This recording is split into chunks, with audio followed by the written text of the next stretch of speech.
Et salut les gars, je vous prends en voix off un petit peu avant pour vous expliquer que juste pour mes deux trois potes qui me suivent, j'ai eu un petit peu de retard sur la vidéo. En fait, elle a été très dure à faire pour moi. J'avais déjà essayé plusieurs fois avant de la tourner et ça me faisait assez peur de la faire. Du coup, je suis assez content d'y être arrivé. Voilà, j'espère que ça vous plaira. Et salut les gens, aujourd'hui on se retrouve pour une nouvelle vidéo. Donc aujourd'hui c'est la vidéo que je vous avais promis il y a maintenant un petit moment, sur laquelle j'ai eu beaucoup de retard. Mais je m'en fous un peu de toute façon parce qu'il n'y a personne qui me suit, donc on en a un peu tous rien à faire. Aujourd'hui, je vais vous parler du plus grand tireur d'élite de l'histoire. Aujourd'hui, je vais vous parler de Simo Aya. Donc c'est ce mec-là.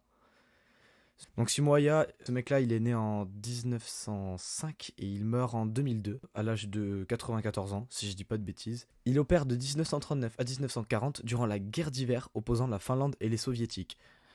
On lui reconnaît la mort de près de 500 soldats au tir d'élite. Combien? Donc le mec, c'était un gigagoat. Je suis un sniper, une balle entre les deux yeux morts.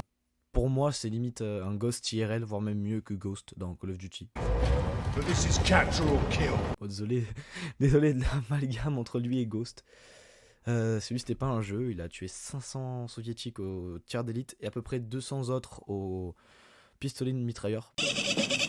Wow, wow, wow, wow, wow, wow, wow, wow, hey, hey, hey! Donc, ses armes de prédilection, c'était une variante de la Mosin Nagant. C'était le M28 Pistikor. J'arrive pas à le dire. C'était le M28 Pistikorva, une variante plus petite du Mosin Nagant parce que le mec en fait il était assez petit. Il faisait genre 1m52, du coup il avait. Enfin, il préférait utiliser un fusil plus petit. Et au pistolet mitrailleur, c'était le Suomi KP31, donc un vieux modèle du coup datant de la, je sais plus, seconde guerre, ouais, seconde peut-être première, mais seconde guerre mondiale. Donc un pistolet mitrailleur portatif. Donc par contre, ce qui est remarquable avec ce type, ce qui est remarquable avec ce type, c'est ses techniques d'attaque en fait, assez particulières. Donc le mec, en fait, le mec s'allonge dans la neige. Il s'ensevelit légèrement sous de la neige pour en fait réduire sa silhouette pour être moins visible. En plus de ça, il tirait sans viseur pour encore une fois réduire sa silhouette parce que quand on est sans viseur, en fait, quand on a uniquement le rail de visée, on est bien plaqué à l'arme alors que quand on a la lunette, enfin c'était pour réduire un peu sa silhouette. On appelle radian la mesure de l'angle au centre qui intercepte un arc de longueur 1 sur le cercle trigonométrique. Voici la longueur d'un radian. Quand il tirait. Et en plus de ça, en fait, il se mettait de la neige dans la bouche. Donc le mec était taré, c'est-à-dire qu'il avait constamment de la neige dans la bouche pour que quand il souffle, ça fasse pas de vapeur et ça trahisse pas ses ennemis. Really, what are you doing? I'm eating snow. Does it taste good? Pareil, la lunette, même chose, c'était pour pas qu'il y ait l'espèce de petit reflet, vous savez, maintenant, et vous foutez ça sur tous les jeux vidéo, dès qu'il y a un sniper, tu vois le reflet de la lunette. Donc le gars, il faisait ça. Et surprenant, il ne meurt même pas au champ de bataille, tué par une arme.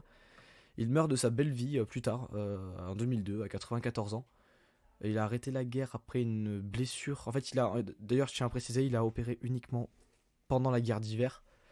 Donc de 39 à 40, qui est la première partie en gros de la guerre entre la Finlande et la Russie. En fait, la guerre entre la Finlande et la Russie se divise en trois parties distinctes. La guerre d'hiver, durant laquelle en fait la Russie attaque la Finlande et la Finlande se défend. Ensuite, on a la deuxième partie, la guerre de continuation, où la Finlande s'allie aux nazis et attaque la Russie. Et la dernière partie, la guerre de Laponie, durant laquelle la Finlande dégage tous les nazis de son pays.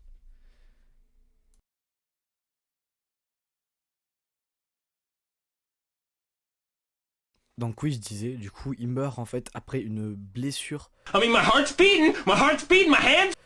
à la bouche. En fait, il prend il se fait tirer dessus du coup par un autre tireur d'élite et la balle vient et traverse sa joue gauche et ressort, il fait tirer à la tête, donc au niveau de la joue gauche, It's like boom, headshot, boom, headshot, boom, headshot. qui lui laissera une belle déformation là, comme sur les photos que je vous mets sûrement pour illustrer.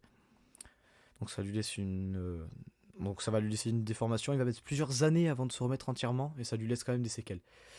D'ailleurs, je tiens à noter, avant ça, les Russes ont tenté beaucoup de techniques pour essayer de la battre, donc d'autres tireurs d'élite, même des bombardements. Et la seule chose qu'ils ont obtenue, c'est avec un obus à fragmentation, ils ont déchiré sa veste. À part bien sûr sa blessure à la tête, mais qui n'est même pas mortelle du coup. Donc voilà, je crois que c'est tout ce qu'on peut dire sur le parcours militaire de Simo Aya. J'espère que la vidéo vous aura plu. J'ai essayé de faire au mieux, c'est la première fois que je fais ce genre de format. J'aimerais bien vos retours en commentaire, de 1 si ça vous a plu, De deux, si vous voulez voir d'autres vidéos de ce genre, et de trois, en fait, qu'est-ce qu'il y a à améliorer, parce que je suis sûr à 100%, même moi quand je vais faire le montage, je sais qu'il va y avoir des choses à améliorer. Donc, mais si vous pouvez m'aider, si des détails m'ont échappé, je suis tout à fait ouvert à toute critique, bonne ou mauvaise. Et je vous dis à la prochaine.